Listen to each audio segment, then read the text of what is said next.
The first step to taking some really good photos is actually to visit your mood board that you made last week and actually look at the photos and look at the photos that you particularly liked, and then try and create some of a similar style. So these are some photographs that I saved. I was particularly interested in things like this corn. I really liked. I think I would make a really good drawing. So you've got to think about what is actually going to create an effective drawing, as you will be drawing from these. So quite a few students actually make the error that the photos they take are not complex enough to draw. So there's obviously quite a lot here of detail. If, for example, I was to have a look on Pinterest at a photo of an apple, for example, if you were to draw something like this, there's really not enough detail at all to achieve a high grade, so you'd get really low level if you were to draw something like this. So do think about challenging yourself with these photos. Do try and take photos of more complicated things to draw, and don't feel that you won't be able to draw them, because obviously we'll help you and we'll give you techniques so that you can actually draw from them. Okay, so going back to this picture again, I've looked in the cupboards, but actually I don't have any corn like this. I found a cauliflower that I feel is quite similar. So what I'm going to do now is I'm going to give you my 5 top tips to try and improve the quality of your photos and to take really good photos. Okay, thanks.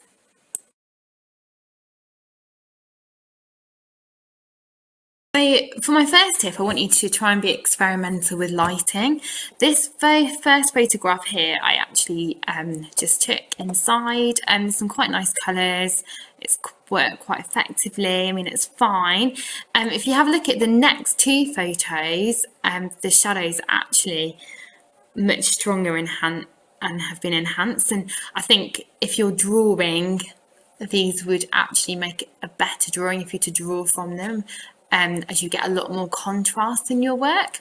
So what I have done in this one here, and I've taken this one outside in the garden and on a really sunny day, and you can see it's really got quite exaggerated shadows. This next one here, I actually just got a torch and I just shone a torch on top of it, and again it's created very extreme lights and darks, which would then translate into really good quality drawing because of that.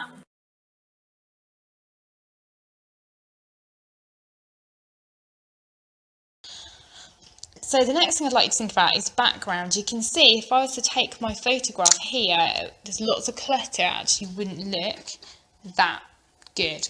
So what I'm going to do is I'm actually going to take it, I'm going to place it onto a white background, and then hopefully you can see you will actually get some much more effective shots if you think carefully about the background. So it needs to be a white background, it can be any colour, but it should really improve your shots.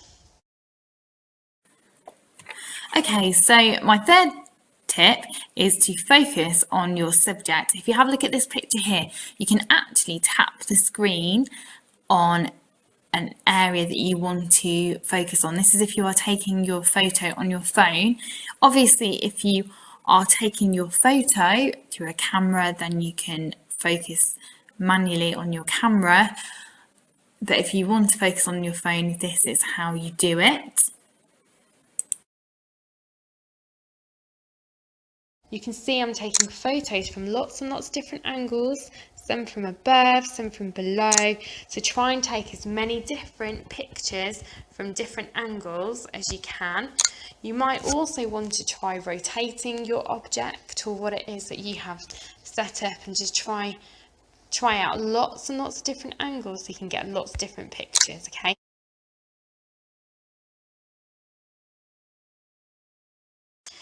Okay, so these are the photographs that I took. Okay, so if I go through them, now's the chance to go through and edit.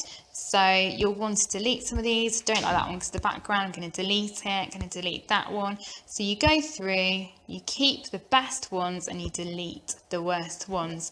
I'm then going to think about taking some of these into my photo editor. So I'm going to take this one and I'm going to try editing it, see if there's anything creative I can do with it in my editing suite on my phone. So these are the things that came with my phone. Okay, so I could try altering the colors slightly. There's lots of filters, a little bit like Instagram. Okay, so you might want to choose some of these filters. They might create an interesting look. There's also other things you can do. So you can, again, altering the colors, like this kind of thing. So you might find that that enhances your photos. Have a little play. You can also crop your picture on your phone. You can get an interesting selection. So I might want to crop it, something like that. Okay, so do experiment with editing your photos, and quite often that can hopefully create a better end result.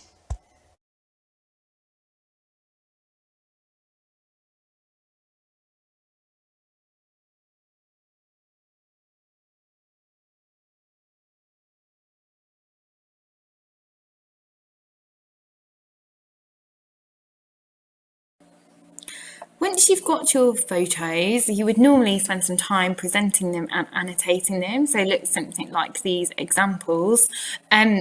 Obviously, you might not have a printer at home, so do what you can. You can actually present them in a really interesting way on the computer, but really matters is just having the initial photos that we can draw from them.